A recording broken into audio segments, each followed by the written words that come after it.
So before we lift the front end, we are going to block one of the rear tires. And I've found the toe link under the front of the car right here. This is a good place for your jack. By lifting the car here, you can actually slide both jack stands in at the same time, and then we can get to work on this project. Now to remove the lug nuts on both sides, I'm using a 19mm deep socket on my impact gun, and I highly recommend you have one of these if you don't already. This will allow you to get all the lug nuts off fast, and we'll do this on both sides.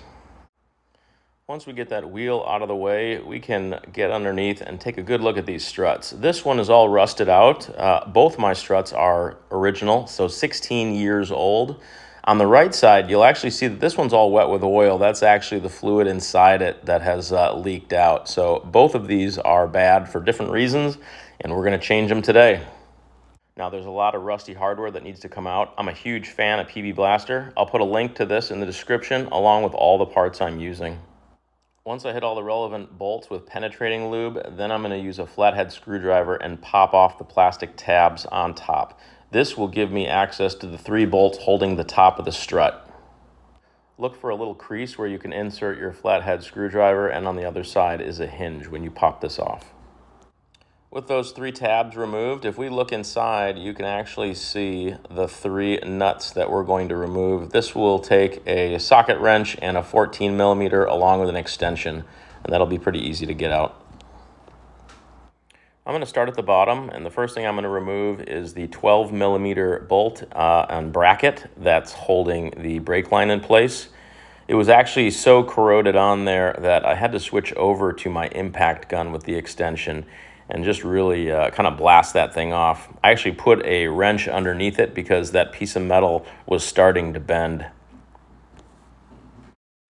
Once we get that brake line out of the way, we're going to remove over to the ABS sensor wire. That's going to be held in 2 places. One is on the back of the wheel well, and then also behind the strut. So using a 10mm, and again, because everything's rusted, I'm just going to blast everything off with my impact. I think that reduces the chances of me actually snapping a bolt.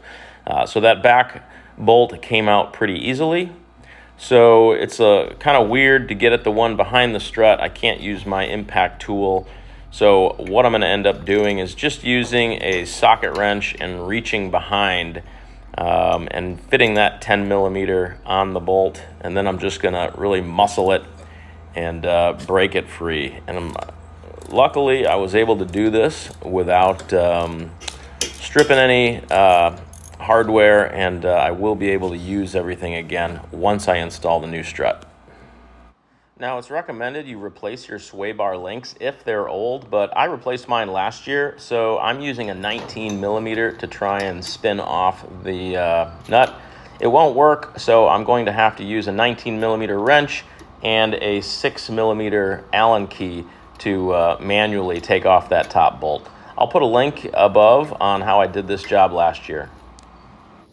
Now, once we have the ABS, the brake line, as well as the sway bar link removed from the strut, now we can loosen the 2 bottom bolts. These are going to be on really tight, so this is where the impact gun comes in real handy again. So I'm using a 24mm wrench on the bolt, and I've got a 22mm deep socket and my impact gun on the nut, and I can take the top and the bottom off really problem-free. Now, in order to get those 2 bolts out, we're going to give the knuckle a good shake, and we're going to try and break apart any corrosion and just get things loose. And it'll take some muscling, but if you just keep wiggling it around, eventually you'll be able to pull out first the top bolt, and there you can see I've got the top one out. And now, again, I'm just going to lift and twist and keep moving that knuckle around, and eventually I'll get that second one out. Now, with those 2 bolts removed, we want to pull that knuckle forward. So you can use a pry bar, or in my case, I used a claw hammer because I had it handy. Once we have that knuckle separated from the strut, we're ready to start working on the top of the strut. So where we removed those 3 tabs, we're going to stick in a 14mm with an extension, and we're just going to break free those 3 nuts that hold the top of the strut in place. You can get better access by gently grabbing that plastic trim and pulling it up, and then you can kind of reach and look underneath it to line up your socket wrench with those nuts. So give it a little muscle. These shouldn't be all that rusted because they are on top of the strut. I will remove 2 of the nuts completely, but I will leave the third one on finger tight because that will be the only thing left holding the strut up in the air. I don't want the strut to drop without holding it, otherwise it could damage the brake line or the ABS wiring. Having a second person could be handy, but otherwise just do this carefully. So there I've got the nut off. And now I'm just very carefully sliding down the bottom of the strut between those wires and brake lines and then sliding the top out of the wheel well. And again, it is pretty heavy, so be careful with it.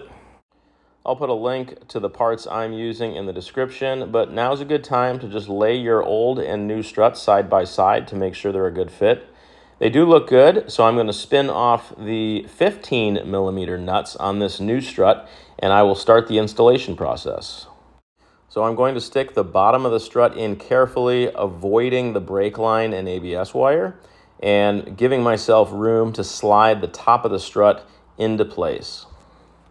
Now I kind of lucked out because my daughter was walking by right as I was installing this strut, so I actually had her screw the 3 nuts onto the top of the strut as I held it in place. That made this one pretty easy, so a second person could be helpful.